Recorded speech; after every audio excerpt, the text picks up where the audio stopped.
If you can't win, don't lose the game of football. A few moments later.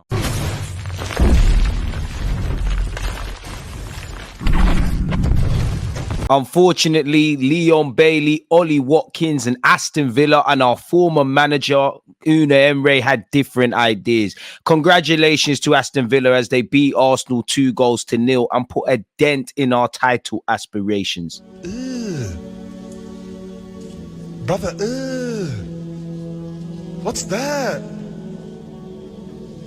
What's that, brother? Now, credit to Aston Villa. You know, at the end of the day, they played against a team that had no defeats this year in the Premier League going into the game. They've got 3 points and a big boost for their own Champions League qualification ambitions. They're called the villains for a reason, and they ruined my birthday weekend. You cannot concede goals like that and expect to take anything today. I don't care how you want to spin it, who you want to blame. For me, with the first goal, there's a culmination of errors from Zinchenko to Martinelli to Declan Rice, Gabriel and Saliba to David Raya's positioning to Martinelli not following the runner to the whole passage of play, which, you know, led to this when we failed to deal with the corner. We're all in this together, and I blame everybody, if I'm completely honest. But let's get into it and carry on and dissect exactly how this happened. Like this, the first goal was very frustrating. You know, I am by no means, you know, absolving anybody of any defensive deficiencies. I'm just not a fan of playing the blame game. You know, and many people will question why is Zinchenko on that right hand side. Me myself, but if you remember, you know, the biggest problem for our team, you know, for me is we have not cleared our lines properly. We've dealt with the first phase relatively okay from the corner. We haven't cleared our lines properly, and Aston Villa just wanted it more than us, really. That's why you found Zinchenko on the right hand side. Now several people have gone to sleep. Zinchenko's playing people on side. He's also gone to sleep. When that ball's gone in behind, I don't think Kai Havertz has necessarily done well enough. I would not blame Raya, but I think Raya's positioning is off in that moment. I think Saliba and Gabriel haven't controlled the situation, and where you look at Declan Rice, there are 2 Aston Villa players there. So the ball's come into the box. Martinelli, could you know, be aware of Leon Bailey, Gabriel, Saliba, Declan Rice and Martinelli? Could there have been more communication so that we could pick up runners? Martinelli, could you follow Bailey there? Because again, that space that he's going to hit is vital. And essentially the ball's come in. Everybody's unaware. The yard man's made the run. He's put it in the back of the net. So it was a culmination of errors, you know, for the whole team, from failing to deal with the corner amicably to not following runners to lacking in communication to probably falling off with concentration, conceding 2 goals within 6 minutes in what has been described as a cup final, or better yet, every remaining Premier League game is defined and described as a cup final by the manager and the players. It's a terrible performance from us. At the end of the day, if you can't win, don't lose. If you don't defend well and you don't take opportunities in the opponent's half, you're not going to get anything. Credit to Aston Villa, in my opinion, because they look like a team that's trying to realize their ambitions, you know, big 3 points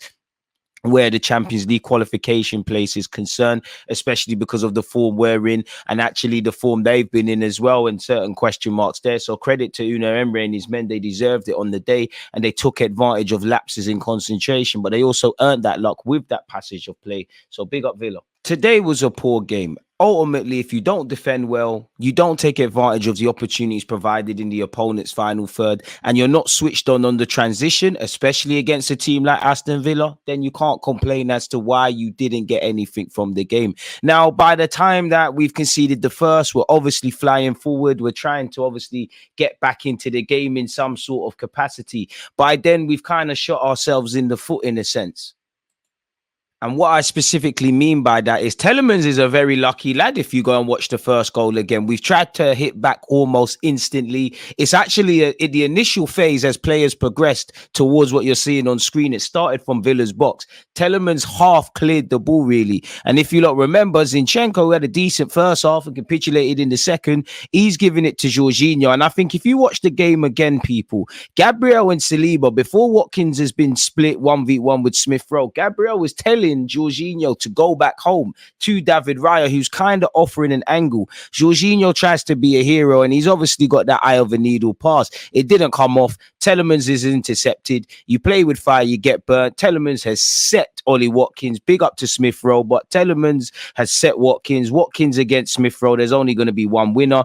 I wouldn't blame David Raya because he's our last line of defense, but I do think as a keeper, again, while FaZe is developing, it's either you come or you don't really. Pause. I think he's not really done either, and it was disappointing to watch him get chipped. Take nothing away from Aston Villa and Ollie Watkins, people, but they're gone in that regards. We're hit on the transition. You know, it's gone from bad to worse. We're losing 2-0. I mean, there are no silver linings, but if Aston Villa are to go on and claim, you know, Champions League qualification, hopefully they do it at the expense of Spurs. If we have to drop points to anyone, at least let it be Unai Emery and a former Arsenal man. It's a shame they've done the double over us, but they deserved it. They, you know, they were street smart when they needed to be. They exploited our team when they needed to. They took advantage of the opportunities they had. Arguably, while we had possession and, you know, we had more shots on target, for me, they had the better shots in the game. They warned us, I think, with Telemans kissing the crossbar and Ollie Watkins going close before, obviously, they put the ball in the back of the net. We know what Unai Emery is about. We know he's a very good manager. He's got a lot of pedigree. And I have to give credit to how they played, man. I think Carlos was monumental. I think Torres did well, and Luka Dean and Torres in particular, to the build-up of their first goal. I like to, you know, when I take off my Arsenal cap, obviously, I think they played all right. I think Zenolio's role as a bit of an inverted wide man put a spanner in the works. I also think John McGinn tucking in kind of did that. I think on occasion when we had possession and when Rodgers and Watkins would go along with Diaby, Rodgers would step in and they would try and nick the ball in front of us. Telemans the same. I really think their kind of narrow formation kind of worked a treat. That coupled with us not being good enough in the final third, not being switched on in the defensive third, and there being many chinks in our armor in midfield, really and truly. I didn't see the fluidity I would have loved to come to expect with the team. And I actually feel Benjamin White kind of struggled watching the game again against Zenolio, but you know, the Kai Havertz experiment in central midfield doesn't work. The only occasion he half looks decent from that is, you know, literally on occasion where Zinni stepped in, and a couple of times Havertz has been fed the ball through, but it didn't really happen. You could argue Jesus on the left-hand side, it didn't really work, if I'm honest. I mean, through the middle, it didn't really work. You know, him, Havertz, they looked deserted. Trossard and Zinchenko, in my opinion, had a very good initial starting period, but then it became square pegs in round holes. Rice looked lost. Jesus looked lost. Odegaard looked lost. Saka and White weren't quite there. My centre backs didn't really do anything wrong apart from their parts to play like the whole team with the 2 goals. But it just feels like we're missing something, you know. Evidently, Declan Rice has a lot of limitations on the ball. Martin Odegaard is the only one that is, you know, on a different level to his peers, man. And to be honest with you, the only one I would say I was quote unquote happy with. But credit to Aston Villa, commiserations to Arsenal. We just need to get on with it. It's as simple as that. Now, people, I hope you've all enjoyed the video so far. Please make sure you're liking, commenting, and subscribing. Now, watching the game again, I've got some additional thoughts in relation to the game, and I don't know where to start. The first thing I would say,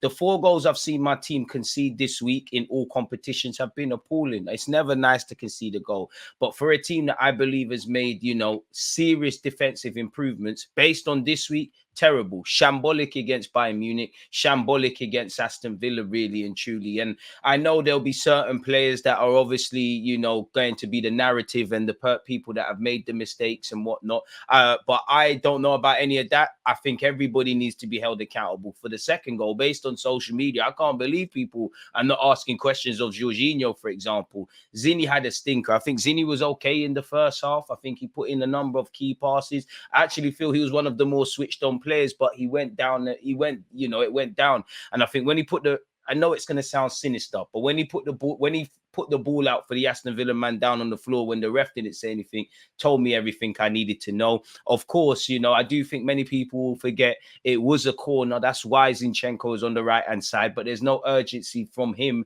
to obviously go back over to the left-hand side. And then we've gone over it. Several players are not filling in. So as much as I think we've improved defensively, we need to concentrate. And I think defensively, when I say defense, also the defenders, but the whole team, we've been poor this week in that regard. We have not taken our chances. Now, we did to a degree against Bayern Munich because we drew that game. We didn't against Aston Villa. And how many real clear-cut chances were there? I think Kai had one. Jesus might have had another one. Trossard definitely had one. But again, I'm not pinning any players to it. We win, lose, and draw together. But at the end of the day, if you don't defend well enough, if you don't defend your area well enough, if you don't attack the opponent's box area well enough, if you don't win the midfield battles, you're not going to get anything. Aston Villa are called the villains. Unai Emery is obviously a very experienced man, and they're fighting for the Champions League. I saw a team that wanted to take advantage of Spurs dropping points this week in their own quest for the Champions League in Villa. I never saw a team that wanted to take advantage of Liverpool, wanted to keep our form going, wanted to make it difficult. Winning, losing, and drawing comes with football. And take nothing away from Aston Villa, because they were accountable, from their subs to their manager to everybody who played their part in their game plan. It all went well for them. But for us, I can't say we was at our best. If Aston Villa beat us and we was at our best, what can you say? But we shot ourselves in the foot. And again, game management, 2 goals within the last, 6 minutes or so. It's unacceptable. If you can't win, don't lose. Something we've done this season. It's appalling in that regard. We know our squad is frail. People can talk about, when everybody's fit, this, that, and the third. Only a couple of players can be relied upon, if I'm completely honest with you. Trossard did not take his opportunity. Martinelli, anonymous off the bench. Jesus brought nothing to the table. The Kai Havertz experiment in the centre mid role, Mikel Arteta, it doesn't work. At this moment in time, it doesn't work. It's square pegs in round holes, really. And I didn't really see the fluidity I thought I would see on paper with Trossard, Kai Havertz, Gabriel Jesus, Zinchenko, and all of those kind of players involved. Arteta, I think Tomiyasu needed to come on much sooner. If I'm honest with you, or better yet, Zinni needed to come off much sooner than that. It's only when we've conceded 2 goals that he's come off, really. And I think, at times, you look at when Kirill came off against City and when Tomiyasu came on, I think Mikel Arteta could have done that a lot sooner. Not quite sure what Fabio Vieira's doing on the bench if we're not utilising him. I don't want to be sinister, and Smith Rowe didn't do anything wrong, but Smith Rowe's been a forgotten man this season. I said it in my watch along. When Smith Rowe came on, I knew Mikel Arteta, my gaffer, who 9 times out of 10 has an idea, he was out of ideas, because you wouldn't bring Smith Rowe on. The lack of depth is horrible. No clue why Partey didn't come on. It's games like this, fans can lie to themselves and say we don't need a striker. We clearly need a striker or a plan B off the bench with some pace and stronger defensive options. You can see why we need, more depth, in my opinion. I do think, as much as I'm not saying be negative or positive for no reason, because I do think Arsenal fans, you speak to some, I think there's a small section of our fan base that are overly toxic, if that makes sense, like people that are very overly positive to the point where they're being naive, and people that are being overly negative. I don't really care where you stand on that. You lot are entitled to do what you want. For me, I think we should keep balance. There's reasons to be positive and there's reasons to be negative. What we do with that is down to us. I do think we have to keep some perspective, though, in that this is our first defeat of 2024 in the league. Now, has it come at a great time? 100% not, where we could have taken advantage of Liverpool. But at this moment in time, it's 1 defeat this season in the Premier League, and what? We've got a game in hand, 2 points behind City. Things can change very quickly. Manchester City have been waiting on a weekend like this where Liverpool and Arsenal have crumbled. Now I don't think they'll be caught. I didn't think they'd be caught on the best of days. But we can't feel sorry for ourselves. You've got Wolves at the weekend. They're not going to make it easy. You go off to Germany to fight to keep your Champions League trophy hunt alive. And for the boys, adversity is at our front door. How do we react to this? If you lot are going to crumble based on 1 defeat this year, then you might as well all pack it in. It could have been better. It could have been worse. And again, for Mikel Arteta, I do think whenever we come against Emery or David Moyes, I am a bit nervous, because they do kind of show street smartness on you. And, Emery's taking his Arsenal sacking very personally, because since he's been sacked, he's just had our number, really. But credit to Aston Villa, as I said, from their starting players to their defenders. I think Torres was good. I think Carlos stood firm. I think Luca Dean did well as well. I think Konza, a player who I don't necessarily rate, stood firm. Emi Martinez didn't have much to do, but he did. I've already spoken on the John McGinns, the Zinolios, the Watkins. Watkins was quiet the whole game, really, but took his chance. Telemans did what he needed to do. So the whole 11 and the subs off the bench really and truly did what they needed to do. From an Arsenal perspective, we go back to the drawing board. We need to be more clinical in the final third. We need to switch on from start to finish. And again, for me, I won't say the first half was amazing, but what the hell happened to my team in the second half? Need to eradicate that. So get that out of your system. I do think some players look a bit spent and tired. I do think we're relying on other players too much. I do think the depth or strength in depth, better yet, in our team is not strong enough. But we've got what we've got until the end of the season, innit? So we just have to keep going. Let me know your thoughts. Don't forget to hit the like button, subscribe, and all that good stuff. One love, people. Peace. because he always was going to attack it when like defenders. I think like